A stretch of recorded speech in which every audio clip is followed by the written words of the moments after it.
Following our cruise through Alaska's Inside Passage, Anne and I hired a car in Anchorage and over 2 days drove north 580 kilometres to the city of Fairbanks.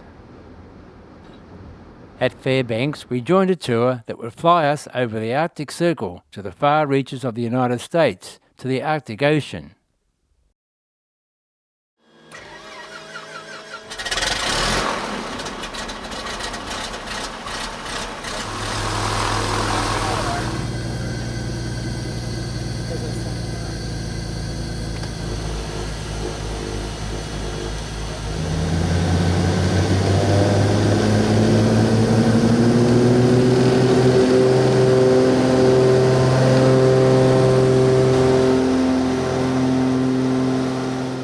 It was a chilly but sunny morning with clear skies as we left Fairbanks International Airport.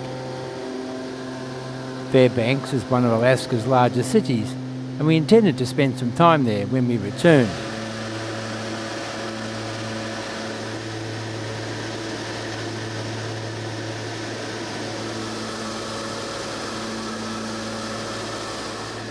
We soon found ourselves flying above a layer of thick cloud and were disappointed at missing out on the views below.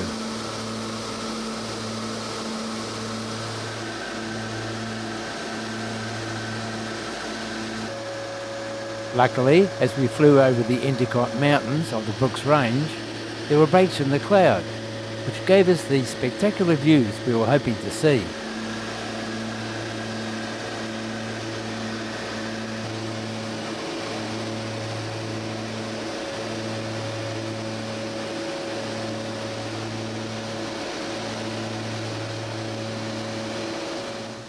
As we approached our first destination, the community of Deadhorse, we found ourselves in a real pea soup of fog and were much relieved when the lines of the tarmac suddenly appeared.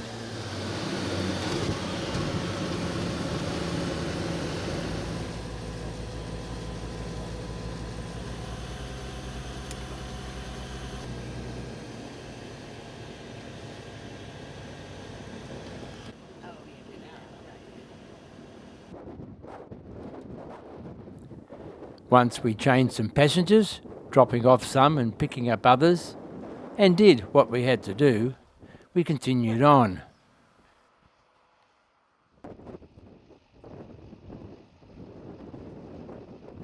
We headed for Utqiagvik, also known as Barrow, the most northerly township in the United States. It has a population around 5,000 and is the 12th most populated city in Alaska.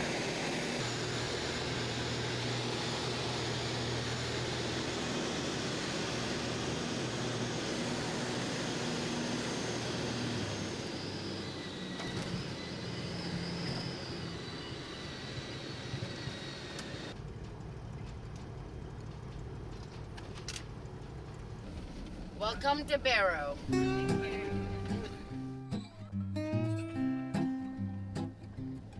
There are no bitumen roads up this far north, as they are too difficult to maintain due to breaking up in the extreme winter temperatures of down to minus 40 degrees Celsius. As you can see, all our houses are on top of pilings. The pylons are designed to prevent the warmth from the buildings thawing out the frozen soil, or permafrost, that the foundations are set in. Thawing out of the permafrost will cause a building to sink.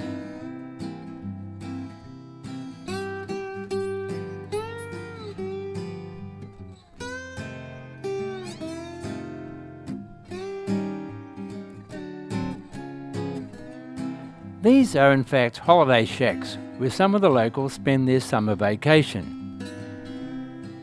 They are situated on the coast of the Arctic Ocean.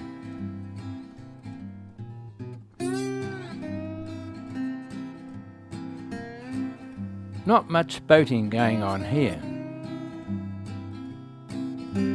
Although the days of commercial whaling are over, subsistence hunting of the bowhead whale is permitted under limited conditions by the native people of Alaska. The locals are very proud of their new state-of-the-art hospital, and there's not many hospitals 550 kilometres above the Arctic Circle. I'm practically raised almost everybody up here. Here is our senior center, where the elders live in apartment-sized homes.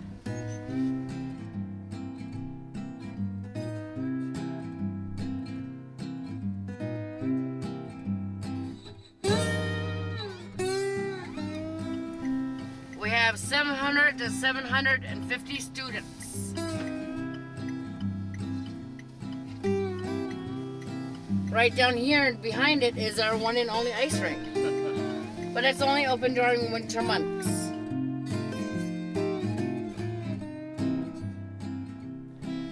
It was now time for a dip in the near-freezing Arctic Ocean.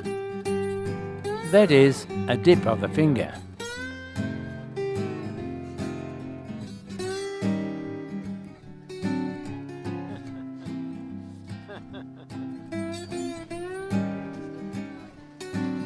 In the foyer of the Top of the World Hotel was this beautifully made traditional parka, using skins from rabbit, wolverine and calf. Our tour of Barrow was over and we headed back to the airport, which was named in honour of pilot Wiley Post and famous humorist Will Rogers, who both died back in 1935 in a plane accident just south of town. Back in Deadhorse, we went on a tour of the dedicated working town. Deadhorse is a supply town and base for the Prudhoe Bay oil fields and the Trans-Alaska pipeline system. As for the name Deadhorse, the most popular theory is that the area takes its name from a trucking company that operated in the 1960s and 1970s, called the Dead Horse Haulers. In Deadhorse, you never know what you might find in the general store.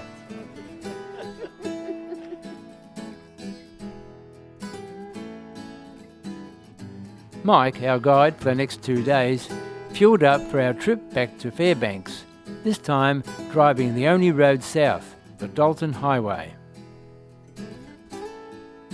Our lodgings at Deadhorse Camp were basic, but warm.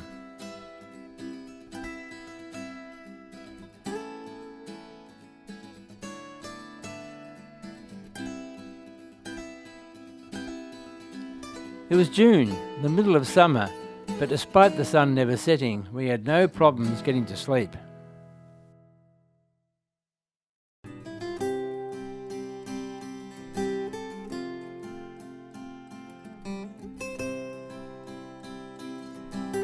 On this day, we travelled down the Dalton Highway as far as Coldfoot, where we would stay the night.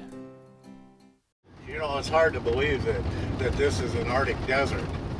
Gets less precipitation than Phoenix, Arizona, but the water has nowhere to go, and the evaporation rates are very low, so it just sits on the surface.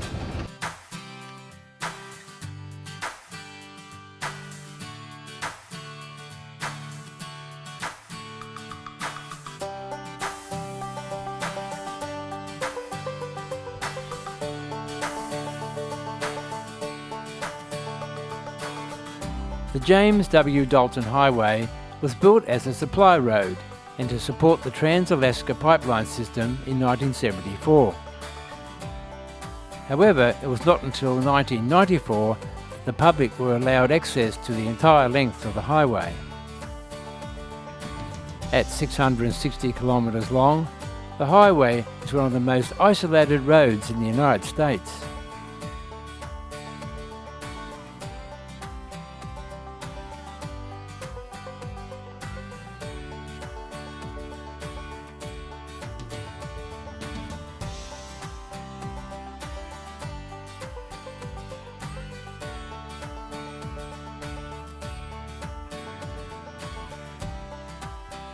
The Trans-Alaska pipeline system is an oil transportation system that spans Alaska, from Prudhoe Bay in the north to Prince William Sound in the south, a distance of 1,287 kilometres. Mike pulled the van over at a spot where there was easy access to the pipeline. Many of the support pylons have cooling radiators mounted on them, to dissipate and prevent heat being transferred down to the permafrost.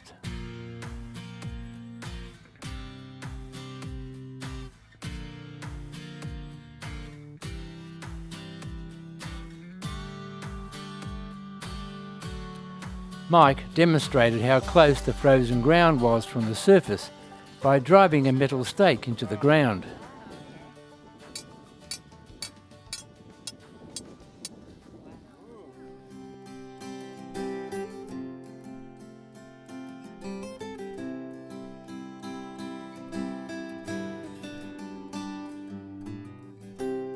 We missed out on seeing any polar bears while up north, but these close sightings of musk ox almost made up for it.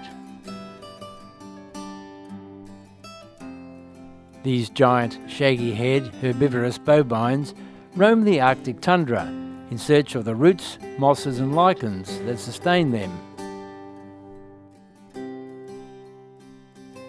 They get their name from the strong odour emitted by males during the rutting season. Caribou, or reindeer, also are found grazing on the Arctic tundra, but we weren't expecting to see sheep, especially that high up. These were the native Dall sheep.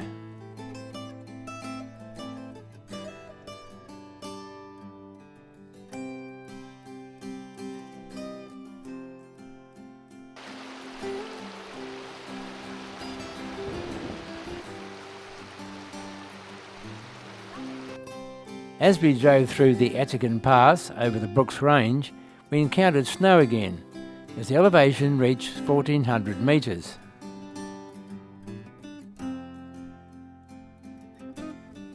There were also some sweeping views looking down the valleys.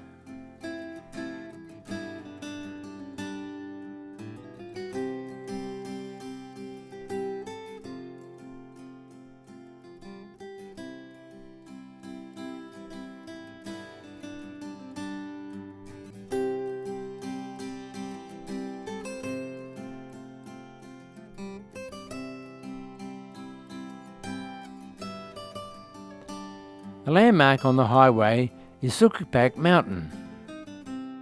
Rising 900 metres above the surrounding valley, this massive wall of sandstone gives a marble effect in certain light. Now we were travelling on a stretch of good bitumen as we drove into Coldfoot.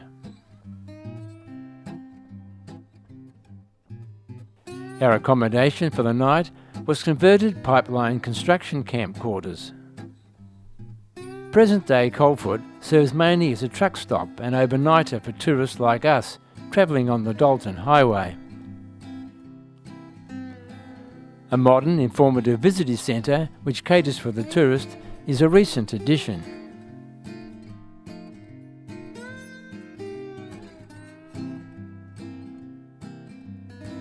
The town was originally a mining camp named Slate Creek.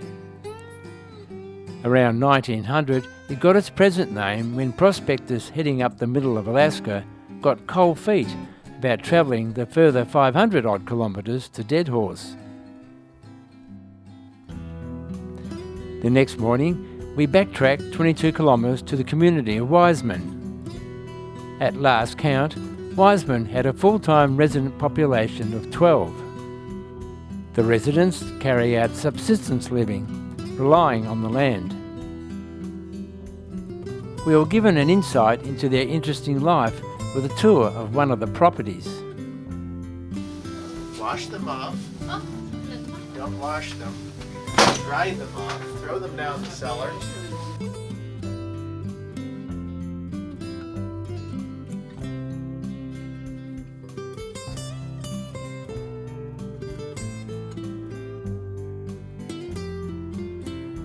This place of worship is dedicated to the owner's mother.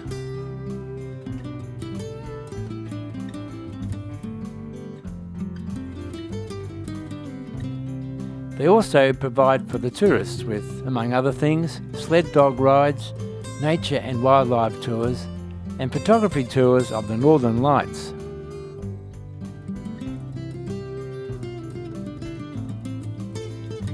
Wiseman came into being when the gold miners abandoned Coldfoot around 1908.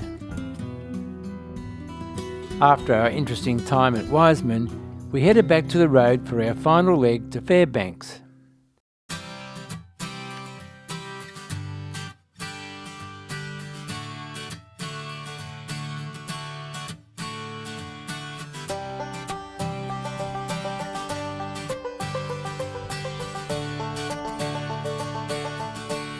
At latitude 66 degrees 33 minutes, we ceremoniously crossed the Arctic Circle.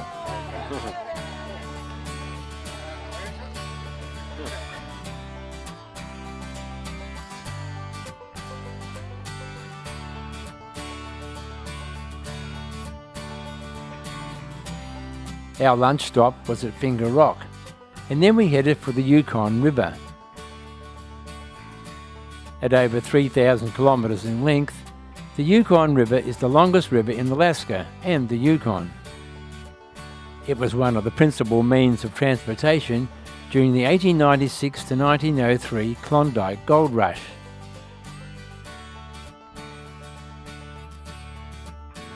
At this point, the bridge over the river also carries the Alaska Pipeline.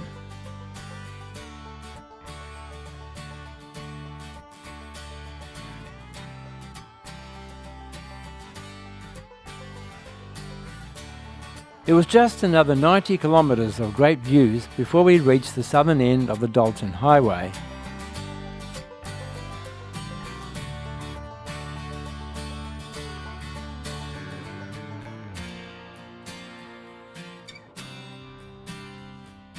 We all agreed that the adventurous road trip was well worth celebrating.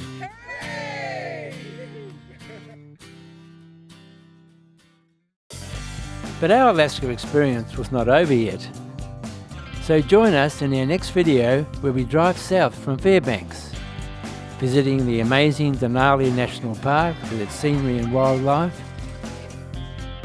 the spectacular Alyeska ski fields,